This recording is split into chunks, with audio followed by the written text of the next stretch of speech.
Welcome to the Gods of Tomorrow podcast, where we discuss religious deconstruction, secular humanism, political activism, and epistemology. Together, we explore how to solve human problems with human solutions. We deconstruct, we activate, and then most importantly, we live our fucking lives.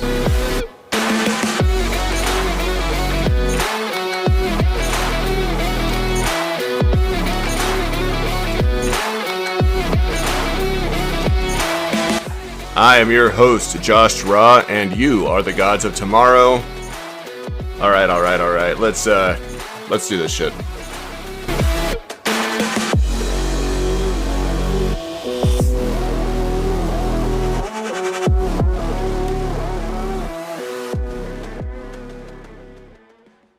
Welcome back, everybody, to the Gods of Tomorrow. This is episode 10. I am Josh Ra. You can call me Josh. And today we're going to be talking about the origin of prayer, ritual, and human connection. I'm excited to dive into this. It is a complex but interesting topic. And I guess I should just throw out there that there is a lot of research out there on this. And I'm not sure I'm going to fit everything within the time frame that we have today. So maybe this will need a part 2. But I'm going to walk you through my journey in trying to discover how we adopted prayer as a ritualistic piece of our belief systems, of our religion, and looking at it in early Christianity.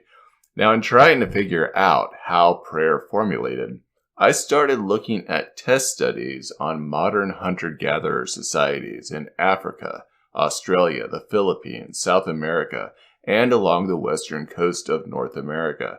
I've mentioned before that I took a magic, witchcraft, and religion course when I was in college as an elective, and it gave me a certain interest in diving into these cultural studies, trying to figure out what I could around these populations that were unique to me and my own experiences. Now, one of the articles that was published in 2016 by Hervey Peoples and Pavel Duda discusses the origin of religion in these tribes, and they found that 100% of 33 selected tribes in their study had a belief of animism as a religious characteristic of their specific belief system.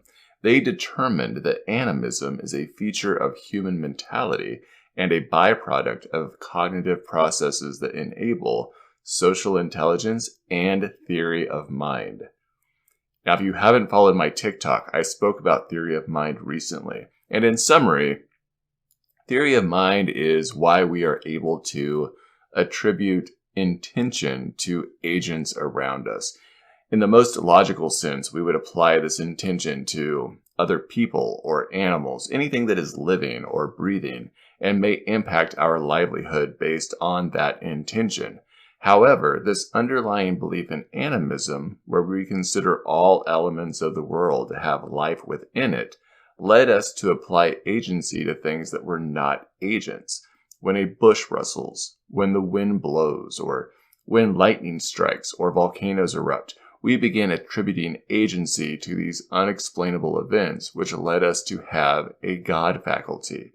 That is, people began to believe in the supernatural, or agents beyond nature that could impact their livelihood. Now, one of the most fascinating conclusions of the study by Peoples and Duda is that animistic thinking would have been present in early hominins before language had developed. This would make sense that a nonverbal Paleolithic early human would not need language to hear a rustle in the bushes, interpret it as a warning, and flee to a higher elevation to avoid danger.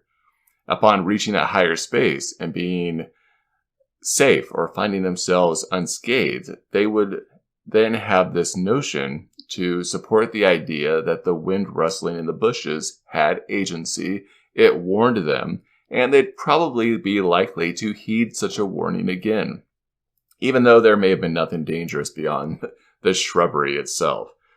Now, if you have not investigated anthropological universal or cultural universal, this is the belief that certain elements, patterns, traits, etc.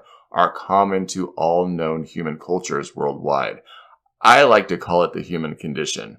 And animism, in this sense, would be a cultural universal trait that is shared by all cultures without needing influence from another culture.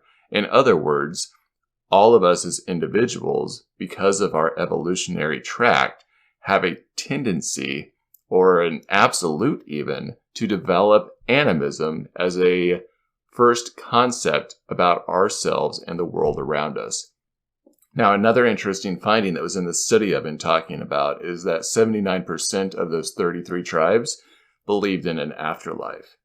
The correlation of data demonstrated that a belief in an afterlife was necessary and preliminary to any tribe practicing shamanism, ancestor worship, or the worship of high gods. The piece of information that really stuck out to me, though, is that ancestor worship had to exist prior to the belief in gods. In addition, high gods were not actively worshipped in most of these hunter-gatherer societies, even today, the modern ones, because they have no interest in adopting a morally punishing active high god, if any gods at all. You are free to dive into this phenomenon if you'd like to, but for me, what I found is that this supports the ideology that high gods and religion were not necessary until the adoption of agricultural methodologies that required large groups of people to remain in one place, and then needed to cooperate with one another. Even modern hunter-gatherer societies that are on the move don't need this because they are not staying in one place within a large group. In other words, strict religious and political frameworks were developed to control people, so civilization could exist. Now, while I am mentioning this one study as an introduction into this topic on the origin of prayer, I do want to point out that this same conclusion of animism being a basis to belief in the supernatural and high gods not having a correlation to hunter-gatherer societies has been supported in research that dates back to at least the 1930s. I haven't really gone much further back than that, but at least the 1930s we've seen this proven time and time again. Now, during my deconstruction, studying the connection between psychology and religious beliefs was a big thing for me, specifically prayer. It was a major turning point for me. I was a behavior specialist at the time, and I remember reading the studies about how prayer, meditation, ritualistic practices, and the like all impacted the brain in a similar way to give the same sense of awareness and mindfulness, no matter the entity being worshipped. Whether I spent an hour praying to the God of Christianity, or the flying spaghetti monster, or, as George Carlin would say, Joe Pesci, research said it would make no difference in having better mental health, emotional health, or spiritual health, nor would it have any impact on whether my prayers were heard or not. I do not want to say that I don't believe that practicing in self-reflection is useful, or whether prayer, meditation, or private introspection doesn't have benefits, because I do. But how you focus that attention is not quantitatively significant. And yeah, I tested this out by praying to different entities and beings, including myself, and after many, many months, I did find that nothing significant changed in my life. And today, after not praying for over a decade, I would argue that, if anything, my life is better, because the time I typically would spend praying has been spent doing something active that improved my quality of life. Anyway, I digress. I do want to talk about the origin of prayer, and I promise we're going to get there. But first, I do want to talk a little bit about the efforts of psychology in trying to examine prayer. Despite some of my pinpointed videos on the destructive nature of prayer, which I'll talk about here at the end, I do want to recognize that prayer from a psychological perspective is multifaceted.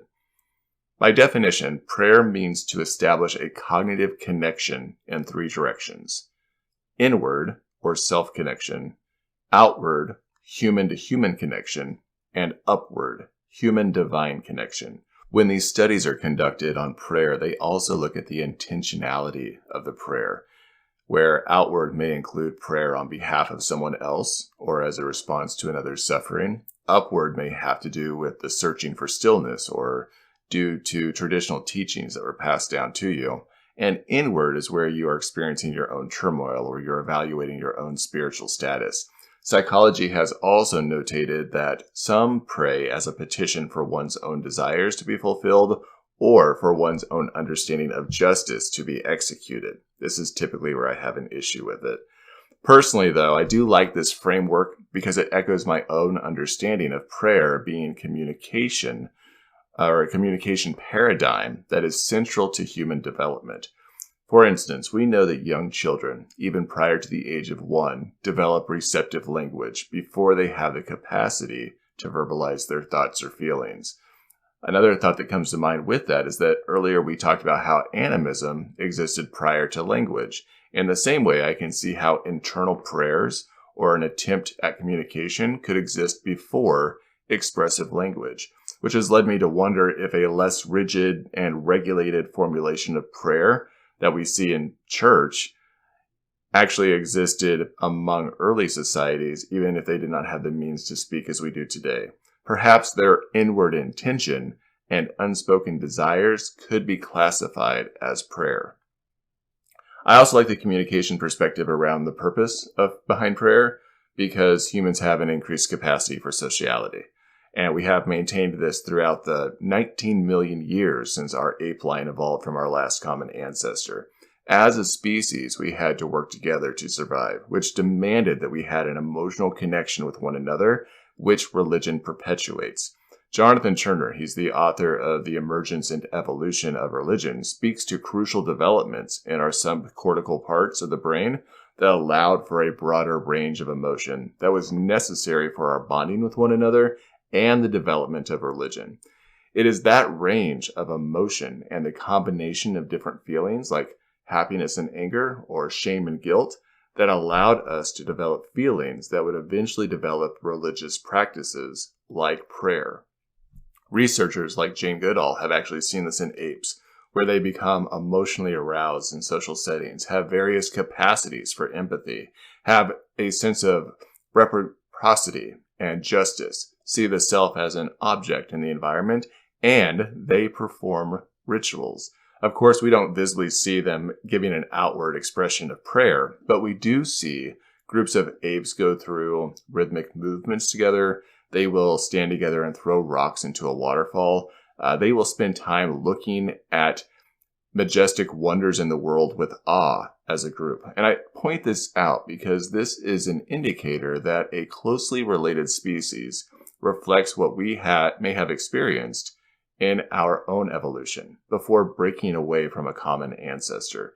Our early experiences and rituals may have been tribal dancing and grunting, and an engagement with the wonders of our environment as though they held some agency over our well-being and livelihood.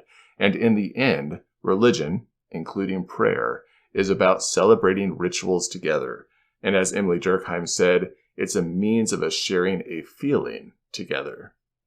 All right, let's freeze time for a minute, knock over the hourglass, and look at what we've established so far. We've talked about the nature of hunter and gatherers and their belief in animism, or this idea that life permeates all things, whether it's animate or inanimate. We've talked about the theory of mind, even to the point that we've given utility to the abstract or the unseen. We've talked about how psychology has seen prayer as an attempt to communicate to self, others, or the divine. And we've also looked at how the evolution of language may have impacted this means of communication. And we've talked a little bit about how thousands of years of human development has impacted the architecture of our brain to be driven to have shared feelings and experiences with our kith and kin, solidifying them through ritualistic expressions that we can then embed within our culture, which we can then derive meaning from to give ourselves a sense of purpose. There's a lot to unpack in all of that. But now I want to talk about my journey into searching for the archaeological findings that might shed some light on the question on where did prayer originate from. Well, I first looked at the instructions of the Shurupak, which do not speak of prayer, but they were a known piece of Sumerian wisdom literature that mentioned a coming flood and had precepts of wisdom that would later be included in the Ten Commandments, as well as sayings that are reflected in the Book of Proverbs. And while this had a tone of placing utility in the unseen and confirming the concepts that, they were ideas that were assimilated into early Judaism and later Christianity, it wasn't really what I was looking for. But finding the instruction of Shuruppak led me to another one of the oldest surviving pieces of literature in the world, the Kesh Temple Hymn. This is dated around 2600 BCE, and it seemingly is addressed to deities, and it could be called a prayer.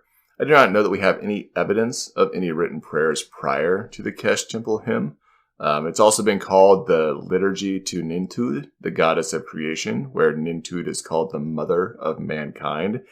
And this tells us at least that expressive prayer has been a practice of human civilization for about 5,000 years, and that it preceded biblical teachings, which is really no surprise to anyone. It preceded Christianity. That's not shocking.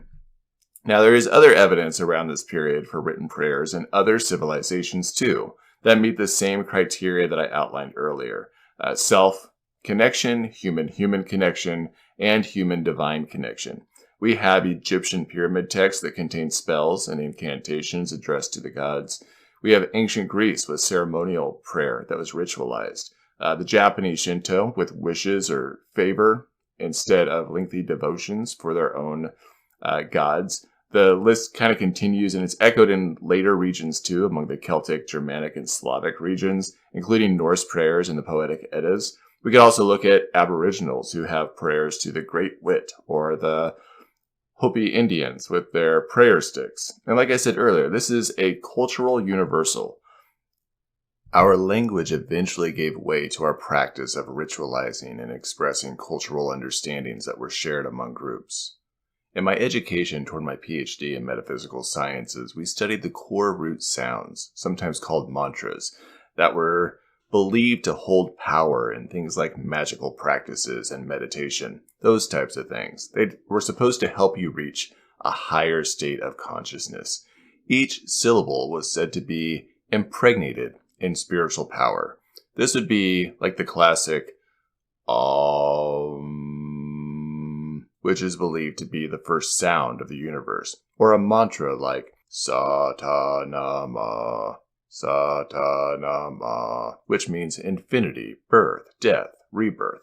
And I only tell you this because this understanding of sounds has a direct connection to my understanding of the formulation of ritualized prayer.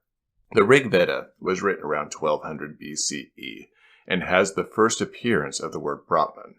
I understand this is not our oldest account of written prayer, but it gives insight into the formation of prayer in history. Today, we understand Brahman as the reality or experience of timelessness or infinite consciousness in which everything we know is. But in its first written account, it was understood as being synonymous with prayer or spell. To utter it was sacred, and it held magical power. The Sanskrit root brah, B-R-H, reflected the expansion of breath in the chest that allowed power to be spoken into existence, lifting a mere human to a place where they held the essence of godhood by reciting the sacred words. This type of belief around the spoken word is accepted by many belief systems now, from paganism to Christianity, where the words we speak hold power and can cause good or harm, or speaking our version of truth into the universe can influence the outcome of human situations or even change the will of a deity. And so I can see how this early conceptualization of how us speaking these magical words or these incantations or these prayers had some type of influence over these unseen beings that had utility over our lives, and why we practiced those. Now, in regard to prayer in the early Church of Christianity, it's not too surprising that this was already developed in surrounding cultures at the time to be adopted by the early church from the 1st to 3rd centuries. Graeco-Roman culture and Judaism were known to be at communal meals in the Hellenistic world among pagans and Jews, and Christians copied the Jewish practice of blessing God at the Eucharistic supper, which Jews were known to do during their own meal practices at the time. Philo is one who identified how Jews offered prayers and hymns during their celebrations, which I won't go off on a tangent, but the piece of singing in congregations was heavily influenced by Graeco-Roman culture, which is something that Jews and Christians adopted in their own festivities and worship in the early centuries. It gave them a sense of power to be able to practice these types of things. Now, the way that Christians prayed and worshiped became their own ritualistic way of celebrating and finding a commonality with one another, even if they borrowed practices from other groups, which some would tell you is how they assimilated pagans among their numbers. However, by the end of the 2nd century, Clement of Alexandria began eliminating certain songs and actions during worship to distinguish themselves from others. And Ignatius also is known to have this intention by promoting certain songs that were essentially prayers and practices to strengthen the Christian church. To further bring followers into the fold, the early church also expected its attendees to speak Alleluia at the end of the Odes to Solomon. This is similar to how Christians now cry out Amen after a prayer from someone in their community. As with many groups in history, specific prayers, hymns, and ritualistic practices aimed to edify its congregation and secure them within the fold of the community, and Christianity followed suit, and utilizing the same tactics, seemingly somewhat intentionally based on the early church fathers' writings, to strengthen their influence. And perhaps there was no understanding of where these prayers originated from prior to these centuries of antiquity, but they were using the same tactics. Now, specifically, in regard to prayer, in days of antiquity, people were known to pray to gods on different occasions and invoke the gods. It was usually at the closing of a symposium, and some in the region around like 60 BCE were known to do customary rites once a month, gathering in prayer. Kind of reminds me of what communion is now. Jews practiced prayer in their houses of prayer, and the priest would preside over the procedure by saying grace before community meals. This was a custom that was easily adopted again by Christians coming out of pagan and Jewish belief systems, as it was a commonplace in their surrounding culture. And as you can imagine, other types of prayers became part of their practice too, as different individuals from different backgrounds joined the church. You started to see prayers that included praises and petitions, intercessions and benedictions, and they came from all sorts of different places where prayer was interpreted differently in cultures that had the same underlying themes. I know we are running short on time. I simply want to share that Christian prayers have evolved and changed from where they originated from. And there's even been speculation that the Lord's Prayer was pieced together from different things Jesus supposedly said, though it was not an actual instruction that was delivered by him in how to pray. If you want to read more on this topic, I would recommend looking at The Earliest History of the Christian Gathering by Valerie A. Alikin, Alikin. For myself, I personally think that prayer serves a purpose for many people, and it can certainly have a place among human beings in regard to connections with one another. When I think of prayer, I again look at it being in those three categories: inward, self-connection; outward, human-human connection; and upward, human-divine connection. Though I would make a couple of caveats, which you might expect. One, I believe the human-divine connection, although perceived as being upward, it's also self-connection, and it can also be perceived as being inward. I don't fault theists who believe in a deity or deities beyond themselves, but in my own experience, I don't find it necessary. And two, I think human-human connection with prayer is permissible when it is with permission. Praying for someone else against their will to invoke a deity they may not want in their lives or they don't believe in at all is just fucking rude. I don't think it'll have an impact on their life. I've talked about this before, especially based on the studies that I've seen on the effectiveness of prayer, but this type of action is what many would identify as being baneful magic, even if the intention is good. And I believe that this practice probably stems from some paganism that existed prior to Christianity. Instead of tearing into the heart of this right now, I just want to leave you with a quote from Mankind's Search for God, which, surprisingly enough, was written by the Jehovah's Witnesses. And they are describing magic in this quote. Here it is. In its most basic sense, magic is an effort to control or coerce the natural or supernatural forces to do man's bidding.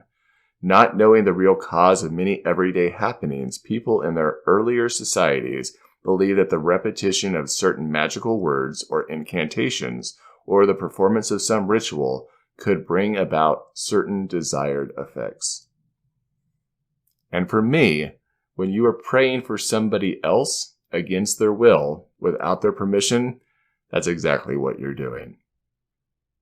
All right, everybody, I hope that you've enjoyed this really quick run through of my understanding of the origin of prayer and how it came together and developed in the evolution of humanity and where it has gotten to today. Like I said, I think there's probably more on this topic that we could explore, and it might need an episode 2. I guess just reach out and let me know what you would like to know more about. Thank you all so much for hanging out with me. I appreciate your time, and for what it's worth, thank you. Now, get the hell out of here. Go and live your best life. Go be the best version of yourself, and I will see you all next time.